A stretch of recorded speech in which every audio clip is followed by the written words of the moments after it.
Xin chào cả nhà, chào mừng mọi người đến với tập đầu tiên trong hành trình khám phá nước Úc của nhà Thạch Tâm. Trong chuyến đi lần này, hai vợ chồng mình sẽ ghé thăm 3 địa điểm tuyệt đẹp là Melbourne, Tasmania và Sydney. Tập mở màn này sẽ là tất tần tật cẩm nang di chuyển, từ kinh nghiệm săn vé máy bay, đặt phòng khách sạn cho đến mẹo dùng phòng chờ sân bay xịn sò với giá cực kỳ hợp lý. Bên cạnh đó, cả nhà sẽ cùng tụi mình trải nghiệm ngày đầu tiên ở Melbourne với đủ cung bậc cảm xúc, lóc cóc kéo vali giữa đường phố lúc 4 giờ sáng, ngắm nhìn thành phố trên chuyến tram lan can đặc trưng, hay ghé thăm thư viện trung tâm State Library Victoria, check-in ga tàu lửa Flinders Street Station, tản bộ dọc bờ sông Yarra và khám phá một Melbourne nhộn nhịp về đêm. Video đợt này tụi mình chọn phong cách du lịch chậm để lột tả hết vẻ đẹp của xứ sở chuột túi. Thế nên mọi người hãy dọn sẵn một tô cơm, bật màn hình lên và coi như là đang vi vu nước Úc cùng với nhà Thạch Tâm nha. Nhớ xem đến cuối clip để thấy thành phố Melbourne đẹp lãng mạn như thế nào nhé.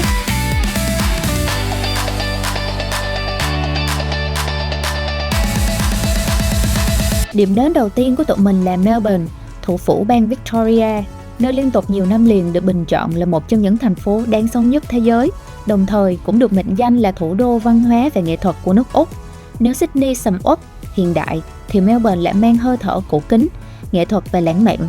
Chuyến này tụi mình đi ngay dịp lễ 30 tháng 4, 1 tháng 5, trúng ngay lúc mùa thu, cũng được coi là thời điểm lãng mạn nhất của năm. Về phần di chuyển thì bay từ Việt Nam sang Melbourne thì mất khoảng 8 tiếng. Hiện tại có rất nhiều hãng bay thẳng tới Úc như là Vietnam Airlines, Vietjet hoặc là Jetstar. Hoặc bạn có thể bay transit một chặng ở KL hoặc là ở Singapore. Tại thời điểm mình đi mình có check giá thì chặng bay thẳng từ Hồ Chí Minh đi Melbourne thì giá khá đắt. Nhưng nếu chặng bay transit ở KL thì giá chỉ bằng một nửa.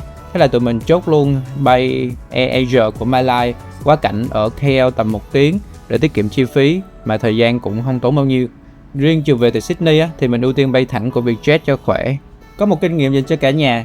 Nếu mọi người có đi Úc mà lịch trình hai thành phố Melbourne và Sydney như tụi mình thì mọi người có thể swap, đảo chiều qua lại, xem thử bay tới đâu rẻ hơn. Hướng nào rẻ hơn thì mình bay hướng đó trước, lúc về thì mình bay hướng còn lại.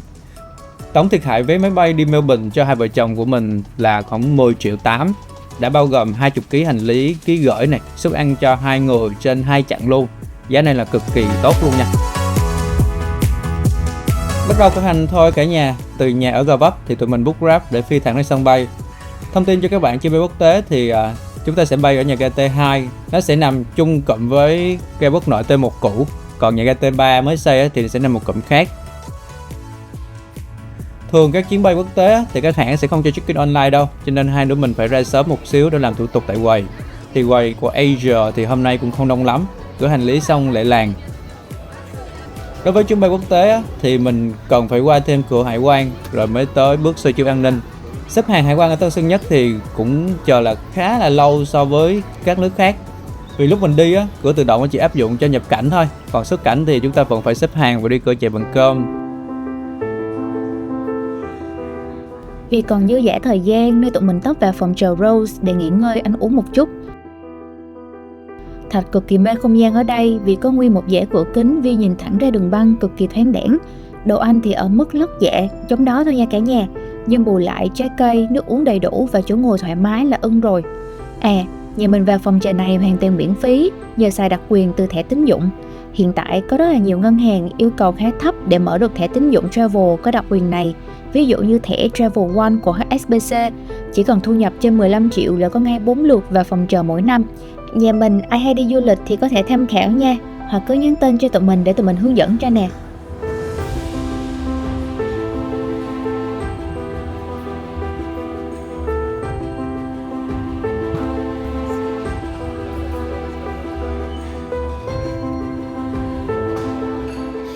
Chuẩn bị tới giờ khởi hành, tụi mình bắt đầu ra máy bay. Chặng đầu tiên thì sẽ bay đi KL, mất gần 2 tiếng. Cảm giác xem như bay đi Hà Nội thôi mọi người.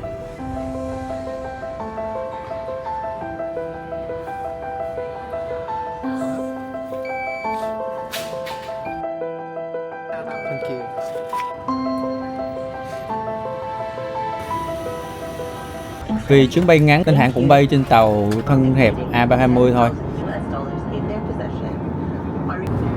Hai đứa ổn định chỗ ngồi và thưởng thức ẩm thực đã đặt trước thì tụi mình chọn mac and cheese và cơm chiên Singapore. Nói chung ăn được ấm bụng thôi, chứ hương vị thì cũng không có gì đặc sắc lắm. Thank you for your attention. The crime shall result in severe punishment. Chợt mất một xíu thì cũng đã tới KL rồi cả nhà. Dù hôm nay bác phi công đáp có hơi giật một xíu nhưng mà không sao.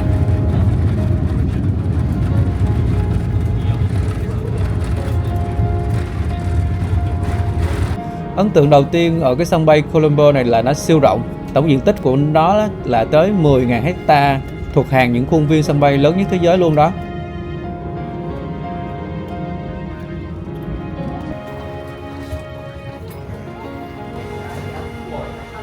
Tụi mình hạ cánh ở Terminal 2.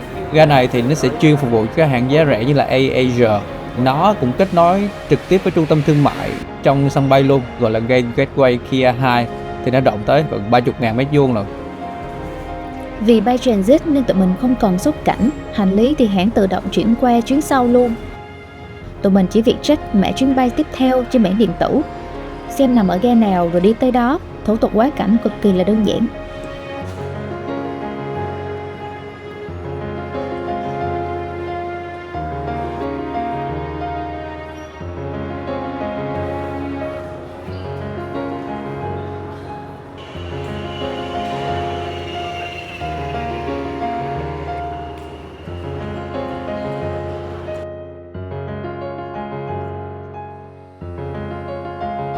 Đến KL, hai vợ chồng lại tranh thủ nghỉ giữa giờ ở một phòng chờ khác có tên là Travel Club. Nếu không vào phòng chờ, mọi người có thể ăn uống ở nhiều khu vực đồ ăn nhanh, nhà hàng trong sân bay nha.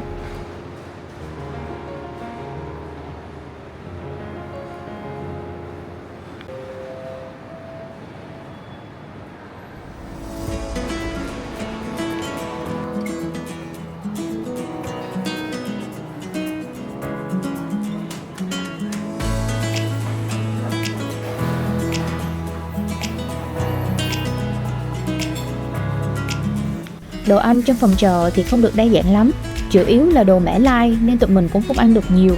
Phòng chờ này thì hơi đông, diện tích không lớn, tụi mình xài ưu đãi qua thẻ tín dụng thì thấy ổn, chứ nếu phải bỏ ra 38 đô để mua vé thì mình thấy không hợp lý cho lắm.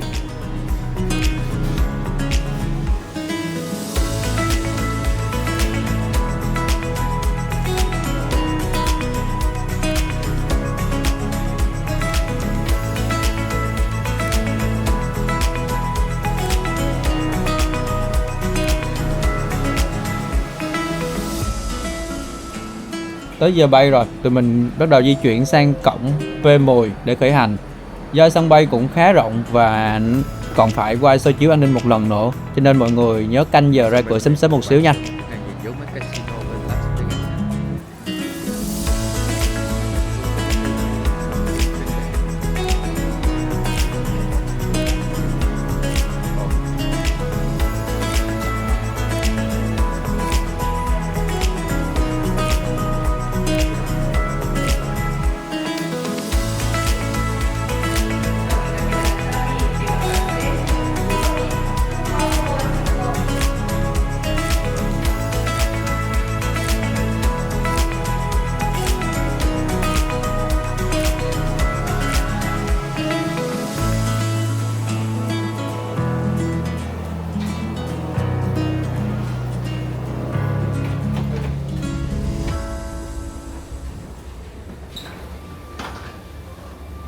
Thì lên máy bay thôi, chặng bay dài tới Úc thì được bay trên tàu thân rộng A330 nhìn mới cứng luôn của AirAsia.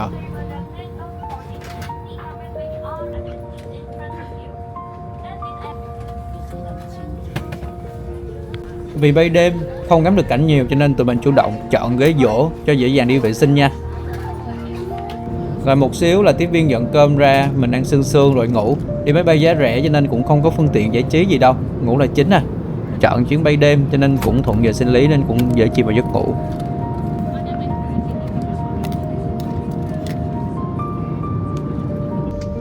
Sau khoảng 8 tiếng bay, máy bay từ từ giảm độ cao để hạ cánh xuống sân bay Melbourne.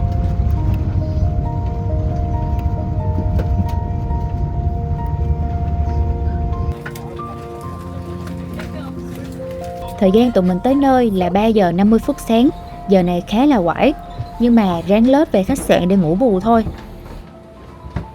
Ra khỏi máy bay là đã đặt chân tới một châu lục khác rồi.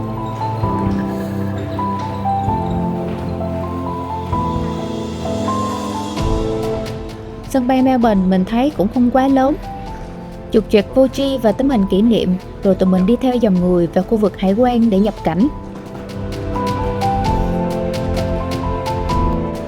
Mình muốn lưu ý với mọi người một điều quan trọng khi nhập cảnh Úc, đó là quy định về an ninh, sinh học và kiểm dịch.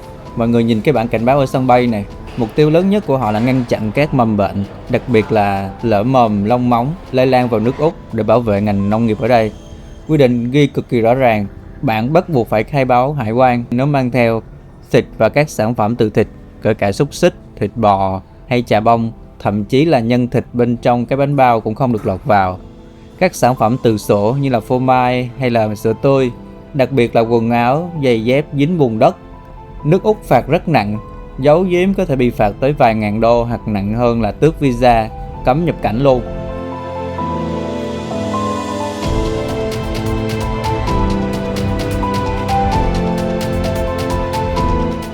Làm thủ tục thì siêu nhanh, 5 phút là xong rồi. Sau đó tụi mình xuống khu vực nhận hành lý để lấy đồ, trộm vía cũng không bị thiếu món nào.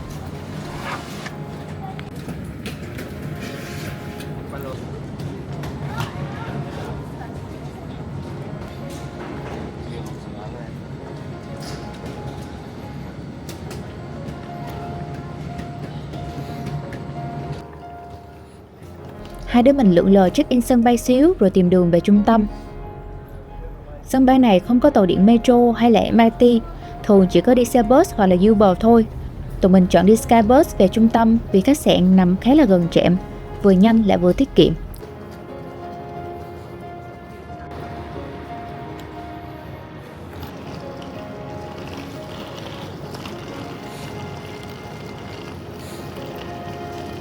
Vé bus có thể mua tại máy bus ở sân bay hoặc đặt trước qua app du lịch như là Agoda hay là Klook.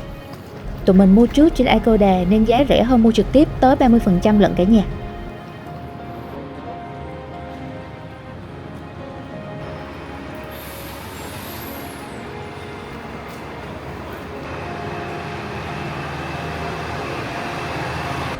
Đứng ngắm ngắm ghép dài chờ một xíu thì chiếc xe bus 2 tầng đã tới.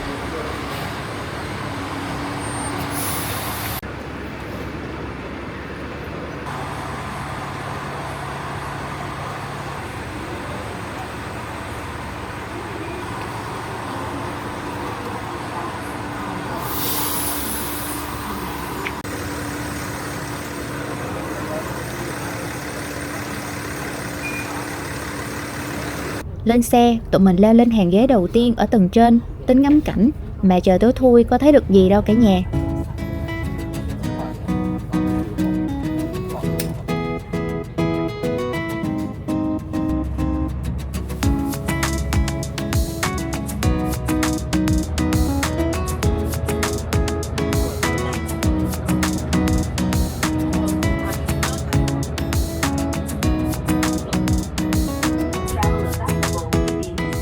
Hơn 20 phút sau, xe đã tới Southern Cross Station, trạm xe bus trung tâm của chuyến này.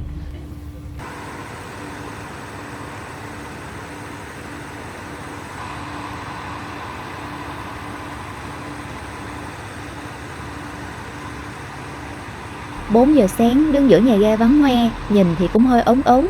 Tụi mình nhanh chóng đi thẳng vào khu vực bán vé để kiếm đường về khách sạn.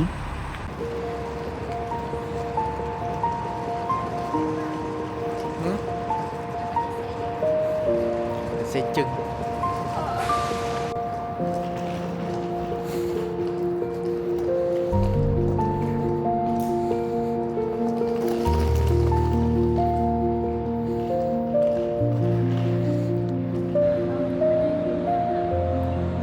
Vừa bước ra đường, cái cảm giác lạnh của Úc ùa tới đã lắm luôn. Thì đường phố và mọi thứ hiện ra cực kỳ hiện đại. Dù đây là lần thứ 2 mình tới Melbourne nhưng mà nhìn cũng rất là đã.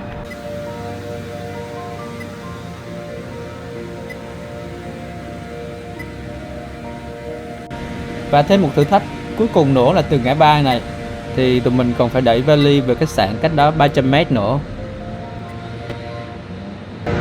Là 5 giờ sáng qua đường về khách sạn. Rất mệt.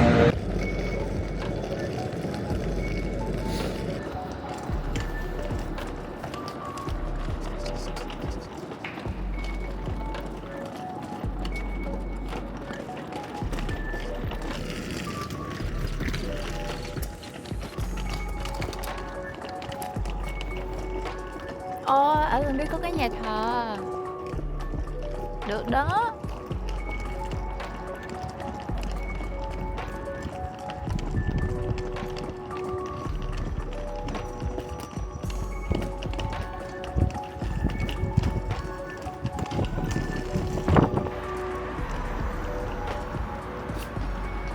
Tên khách sạn nơi tụi mình ở rồi các bạn.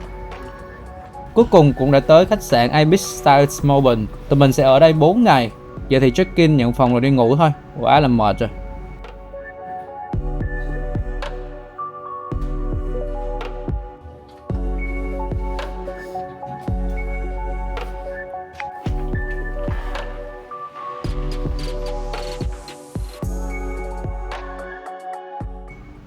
Chào buổi trưa Melbourne. Bây giờ mình sẽ chia sẻ cho các bạn một xíu về cái phòng ốc ở Melbourne mà hôm qua mệt quá mình chưa kịp nói. Thì giá phòng ở Úc á, thì nó có rất là đắt nha. Nhưng mà có một cách, nếu bạn đã chắc chắn về cái chuyến đi của mình á, thì bạn hãy chọn cái loại phòng là thanh toán ngay lập tức. Ở trên app á, thì giá nó sẽ tốt hơn rất là nhiều so với cái phòng mà chúng ta đặt trước và thanh toán sau. Phòng mình đặt ở Melbourne cho khách sạn này là khoảng 7,7 triệu cho 4 đêm. Tính ra trung bình khoảng 1,9 triệu một đêm cho 2 người. Phòng thì cũng nhỏ nhỏ xinh xinh thôi, nhưng khá là đầy đủ tiện nghi, có cửa sổ, tủ đồ, ấm đun nước, đèn sưởi và phòng tắm rất là sạch sẽ.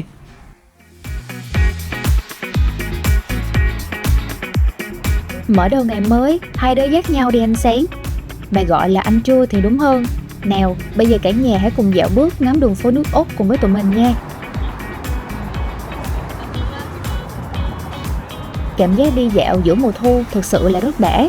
Trời hưởng nắng nhẹ, gió hiu hiu thổi, không khí thì trong lành. Điều mình thích hơn nữa là không gian vỉa hè dành cho người đi bộ cực kỳ rộng rãi.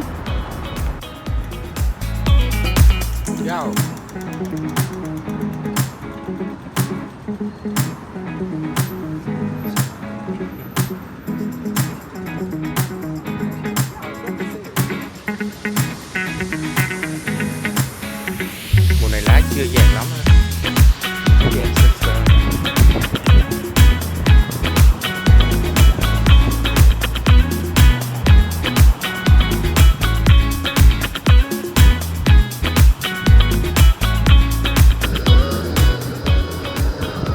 Trải nghiệm đầu tiên của ngày hôm nay chính là phương tiện di chuyển đặc trưng, mang linh hồn của Melbourne, tram hay còn được gọi là xe điện. Nói về xe điện thì trên đời này không ai qua được Melbourne đâu cả nhà. Ở đây sở hữu mạng lưới xe điện lớn nhất thế giới, với hơn 250 km đường ray và tận 24 tuyến chạy khắp nơi với tiếng chuông len keng cực kỳ vui tai. Đặc biệt nhất là ở khu CBD và Docklands, bạn sẽ được đi xe điện hoàn toàn miễn phí, không tốn một đồng nào cả và chẳng cần quẹt thẻ Mickey gì hết. Mấy bến xe miễn phí này, người ta có treo cái bảng màu xanh lá ghi chữ Free Jam Zone, bự chà bá nên mình rất là dễ nhận biết, cứ thấy là nhảy lên đi thôi cả nhà.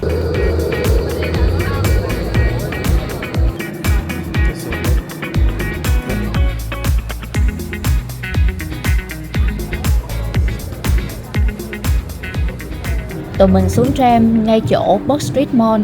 Chỗ này được mệnh danh là thánh địa mua sắm và cũng là trái tim thương mại sầm uất nhất Melbourne đó cả nhà. Nhìn khung cảnh tấp nập xung quanh là mọi người thấy liền ha. Hai con đường toàn là những ông lớn trong ngành bán lẻ như là trung tâm thương mại Myer, David Jones, rồi cả cửa hàng mỹ phẩm Mecca nữa. Chị em nào mà bước vô con phố này là xác định bị viêm màng túi đó nha.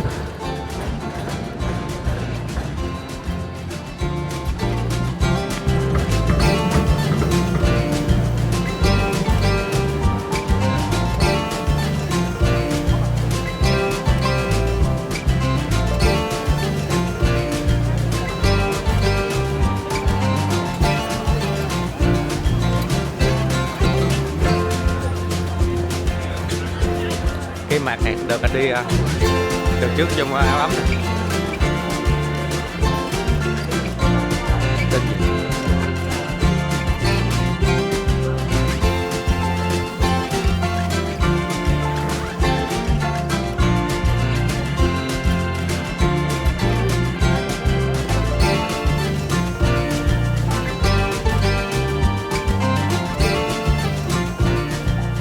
Là một quán Nhật khá là quen thuộc đối với mình. Thì đợt trước đi Melbourne mình đã ăn quán này nhiều lần và cảm giác rất là ngon và giá cả là cực kỳ phải chăng nữa. Thì đợt này hai đứa vào, mỗi đứa làm một tô chơi chắc bụng rồi mới đi chơi tiếp. One number 2 and one number 21. 2 and a 21. Thank you. Thank you. Number 2. Thank you. Thank you.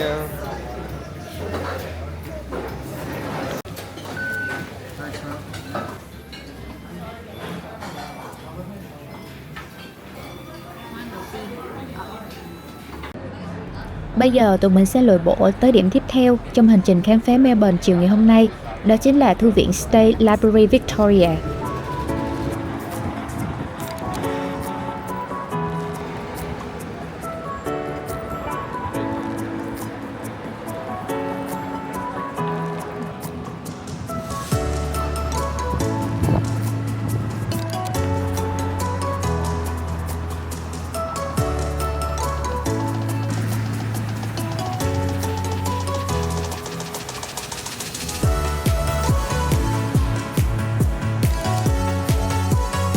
Đây bên này cũng sợ mất xe à.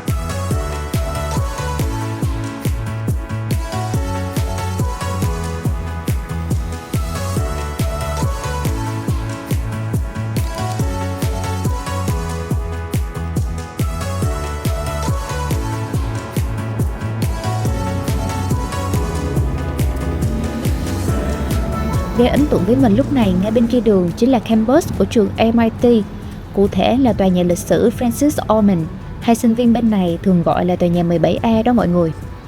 Trái ngược với mấy tòa cao ốc hiện đại xung quanh, tòa nhà này vẫn giữ nguyên nét kiến trúc Gothic thời Phục Hưng. Hôm nay tụi mình đi ngay lúc trời đang nắng đẹp, nắng chiếu xuyên qua từng tán lá, ta nói khung cảnh nhìn mê mẩn luôn cả nhà ơi.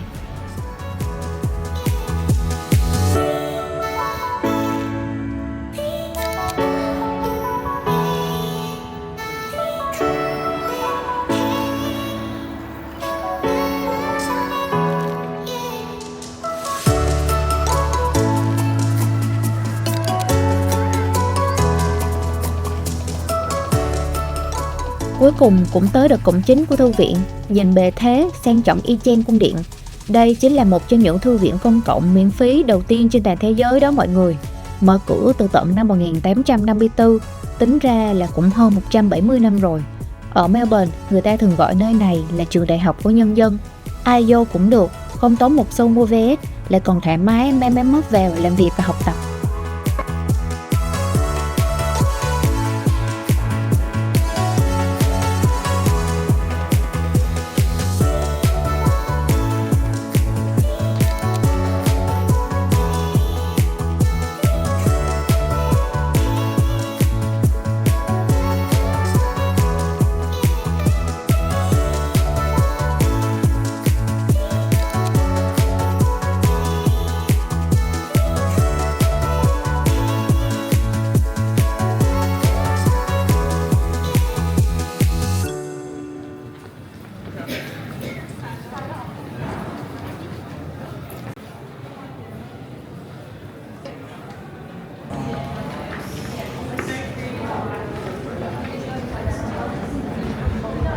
Đã bước vô đây thì là tuyệt đối chúng ta không thể bỏ qua cái phòng đọc La Trobe này nha. Vừa bước vào bạn sẽ bị chấm ngợp với cái máy vòm bát giác khổng lồ cao hun hút trên đầu.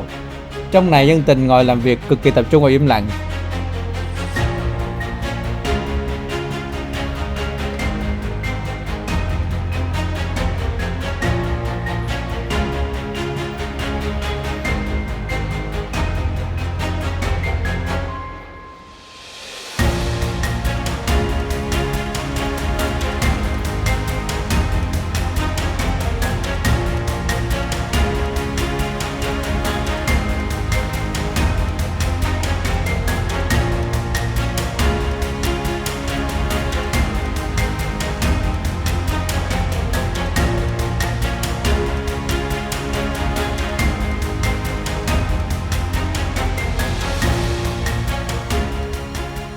Thì để có khung hình đẹp nhất á, thì mình sẽ đi thang máy thẳng lên một tầng nữa, rồi chỉ máy quay xuống. Nhìn từ trên cao thì các dãy bàn này nó tổ ra thành hình ngôi sao, ánh sáng tự nhiên hắt xuống bàn bao ảo.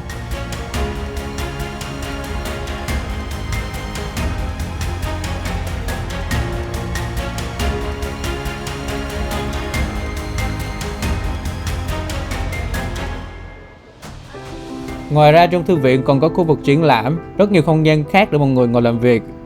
Đi bộ ở khu vực trung tâm mà tấp vào thư viện này là cực kỳ chuẩn. Không gian thì tĩnh lặng, kiến trúc thì đẹp, wifi mạnh, máy lạnh phà phà. Mình cứ kiếm một góc ngồi nghỉ mệt, sẵn tiện lôi sách ra đọc hoặc laptop ra làm việc. Không tốn một đồng nào mà được ngồi làm việc trong cái view triệu đô này thì tội gì mà không thử. Có một kinh nghiệm khi đi Úc nha mọi người, đó là về cái phần nước uống. Thì nước uống đóng chai bên Úc này cái giá bán nó mắc cực kỳ, mua mà sót tiền luôn á. Bởi vậy khi bạn vô trong thư viện này thì nó sẽ có sẵn những cái trụ nước uống miễn phí. Mình sẽ tranh thủ hứng ở đây. Tham quan thư viện đã đời, tụi mình ra ngay trạm phía trước đón một chiếc xe điện để đi dọc theo trục đường Swanton tiến về địa điểm tiếp theo là ga Flinders. Đoạn đường này nằm trọn trong khu vực Free Jam Zone nên hai đứa mình cứ thủng thẳng bước lên thôi, không cần lo quẹt thẻ gì cả.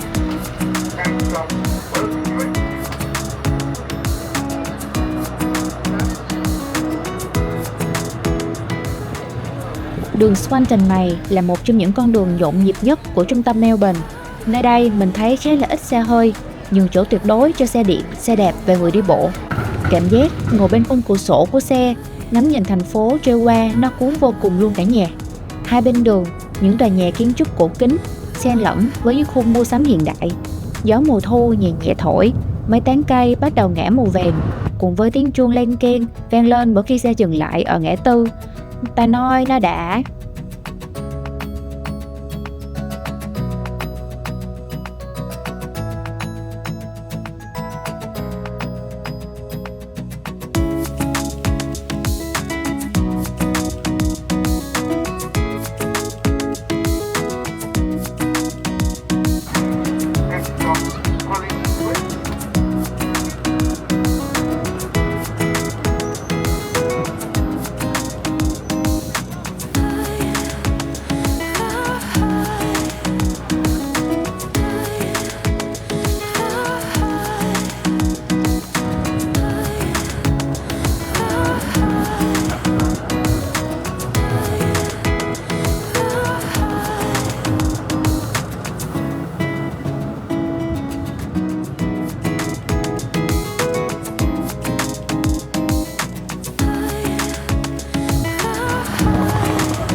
Rồi đã tới trạm, chuẩn bị xuống xe để đi dạo tiếp với tụi mình thôi cả nhà.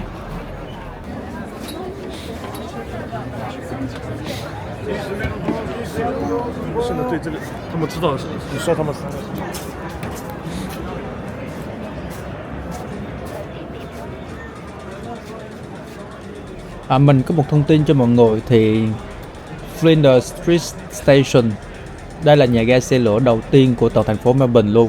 Và nó cũng là nhà ga xe lửa thành phố đầu tiên của nước Úc, được mở cửa từ năm 1854 lận. Và vào những năm 1920 ga Flinders giữ kỷ lục là nhà ga hành khách bận rộn nhất thế giới nha. Nó vượt qua cả các nhà ga ở London, Anh hoặc là New York của Mỹ. Mỗi ngày thì có hàng trăm ngàn lượt khách đi qua lại cái nhà ga này. Thì nhà ga nằm ở ngay cái góc giao mấu chốt của hai con đường sầm uất nhất trung tâm Melbourne, đó là Flinders và Swanton. Thì nhà ga nó sẽ dài chạy men theo dòng sông Yarra. Nằm ngay đối diện mặt tiền của ga là hai biểu tượng khác của thành phố, đó là quảng trường Federation Square và nhà thờ Santa Paul.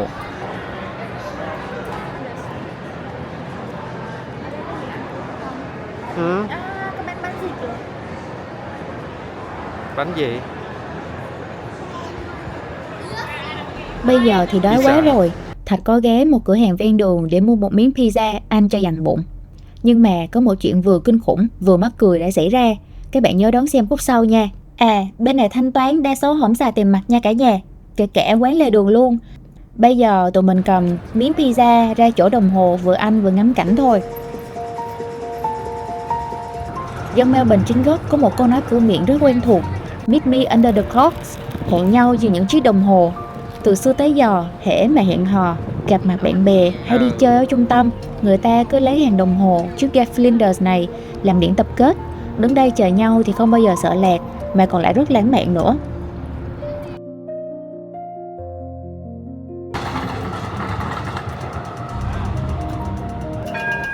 Và đây là ông nội chim Úc. Một phút sau nó đã thực hiện một vụ cướp trắng trợn dưới lòng thành phố. Tụi mình mới ăn pizza được một xíu là bạn nó bay qua giật liền. Tụi này xẹt ngang qua, cắp miếng pizza trên tay mình một phát là xong. Nói chung là chuyên nghiệp tới đáng sợ. Rồi bị mất miếng pizza. Ở Úc, mấy con chim bồ câu với mòng biển này bạo dạn lắm mọi người ơi. Không có sợ người xíu nào đâu. Đây đúng là một trải nghiệm cướp giật đậm chất Úc mà tụi mình nhớ đậm sâu tới bây giờ. Mọi người có cầm đồ ăn, đứng ở ngoài đường ở Melbourne thì nhớ dòm ngó cẩn thận mấy đại ca có cánh này nha.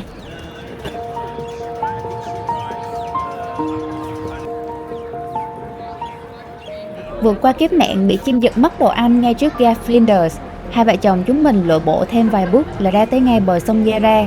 Ban đầu tụi mình tính lên cây cầu sắt vách ngang lòng sông để quay cảnh từ trên cao dòm xuống cho đã, mà xui cay hôm nay người ta rào lại sửa chữa mất tiêu nên thôi đành quay xe. Tụi mình băng qua đường để đi thẳng xuống sát bờ sông luôn. Nhìn sang bên kia đường thấy một cái quán bar, mấy anh Tây đang tụ tập coi đá banh đông xung tụ bên chưa cả nhà.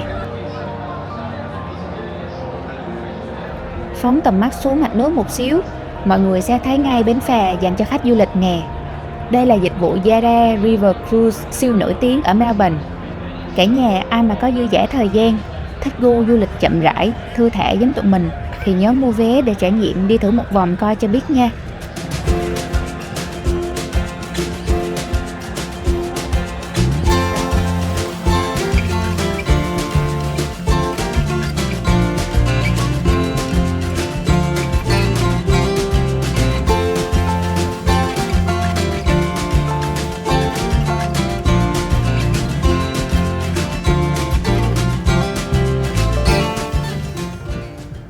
Chân dung người con gái bị mất miếng, Bị cướp miếng bị ăn giữa bị lòng thành phố bị cướp. Melbourne.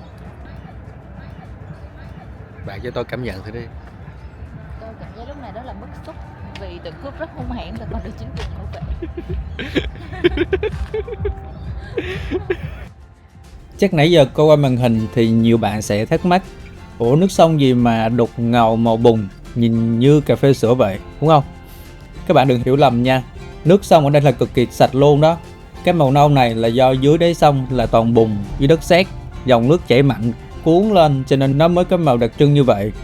Nhân Úc hay nói đùa với nhau đây là dòng sông chảy lộn ngược, kiểu như bùn đất thay vì nằm yên dưới đáy sông á, thì nó trồi lên mực nước như vậy đó.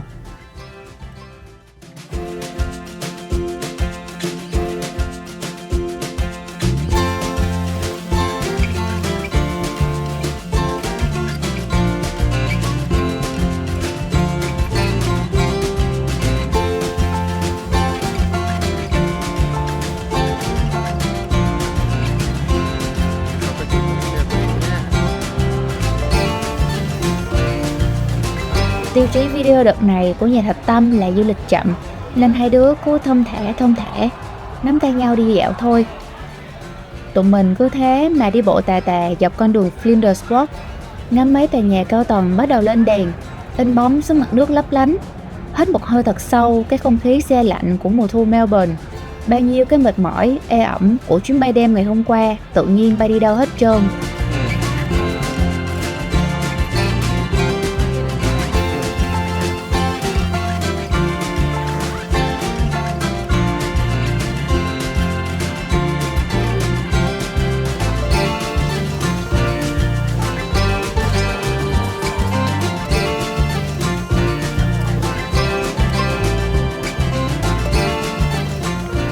Đứng từ bên này xong ngó sang bên bờ đối diện á thì chính là cái khu Southgate Sầm Úc. Thì lúc này thì mấy nhà hàng, quán bar bên đó thì đã lên đèn hắt ánh sáng xuống mặt nước sông Yarra nhìn siêu lãng mạn luôn. Thì đi thêm một đoạn nữa thì đây là cái cầu Sand Bridge, một cái cầu sắt nhìn khá là hồi cổ. Cái cầu này á ngày xưa là cầu đường sắt chở khách, nhưng giờ người ta cải tạo lại là chỉ dành riêng cho người đi bộ thôi.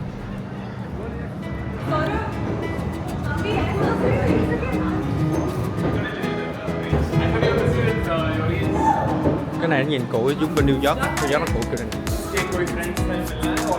Nó xài kiểu gạch ngang này.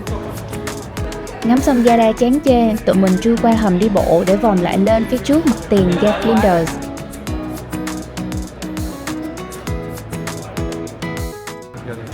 Đang đi, tự nhiên nghe mùi bánh mì thơm nức mũi quen thuộc. Hai đứa tấp vô là một ổ lót dạ. Nhưng mà rút kinh nghiệm đau thương từ vụ mất miếng pizza hồi trưa vừa rồi. Lần này tụi mình vừa nhai vừa giao giác nói chừng mấy đại ca chim Úc. Bánh mì này bự hơn mình nghĩ. Ở trong có rất là nhiều nhân nè các bạn. Và rất bự nha. So với khẩu phần ăn của người Việt Nam mình thì cái này là đúng là bánh mì ở Úc, dành cho người Úc ăn. Rồi quay lên cái được. này là mình và Tâm chia đôi. Quay lên đường Úc đi. Đây là cảnh nhà ga Flinders lúc lên đèn này mọi người. Nó cũng khá là lộng lẫy, khác hẳn với cái nét trầm mặc lúc ban ngày. Ban ngày thì nó khoác lên một lớp mù vàng cổ kính, còn ban đêm á, thì nó được lên đồ bởi một bữa tiệc ánh sáng siêu rực rỡ luôn.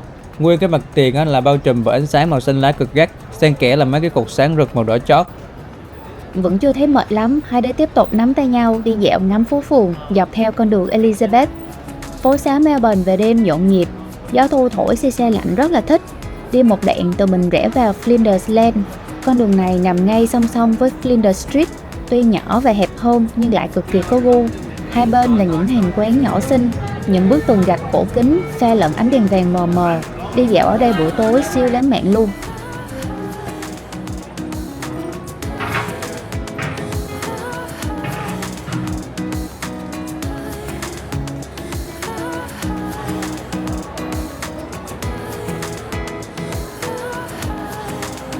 Lội bộ mỏi nhiều chân rồi, tụi mình tấp vào trạm bắt tram đi ngược về khu vực trường đại học RMIT hồi trưa. Tối nay, tụi mình có hẹn dùng bữa với gia đình một người bạn đang sinh sống ở Melbourne.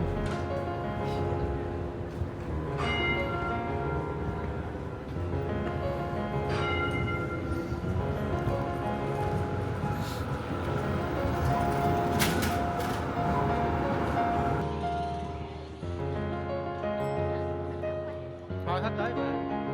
Kia tới rồi. Lạnh quá ha. Lấy đi. Ngay gần campus của đại học MIT, cũng trên đường Swanton, tụi mình đi ngang một tòa nhà gạch đỏ nhìn cực kỳ hoành tráng và hoài cổ, y chang mấy lâu đài ở châu Âu vậy đó. Chỗ này chính là Melbourne City Baths. Nhìn bề thế, nghệ thuật vậy thôi chứ bên trong thực chất là khu hồ bơi công cộng, phòng gym và đặc biệt là có luôn phòng khám chuyên trị liệu cuộc sống và chấn thương thể thao. Hai vợ chồng mình dòm cái bảng hiệu xong quay sang nhìn nhau cười rần rần, trêu nhau hay là tấp vô giờ bác sĩ nắn lại cái lưng rồi hẳn đi ăn tối. Nói dù vậy thôi chứ kiến trúc của tòa nhà này siêu đẹp và ấn tượng luôn cả nhà. Hai để em hỏi Đào hay là đi sở thú.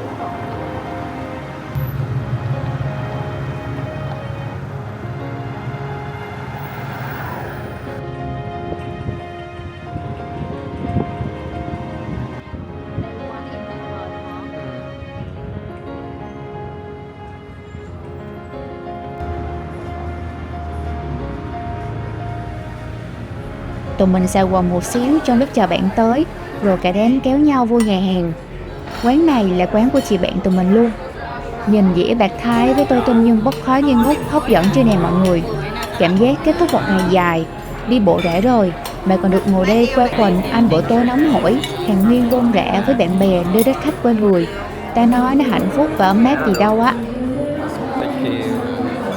Ok, ăn tối no nê xong thì hai đứa sẽ loại bộ về khách sạn, nghỉ ngơi, dưỡng sức cho hành trình ngày mai.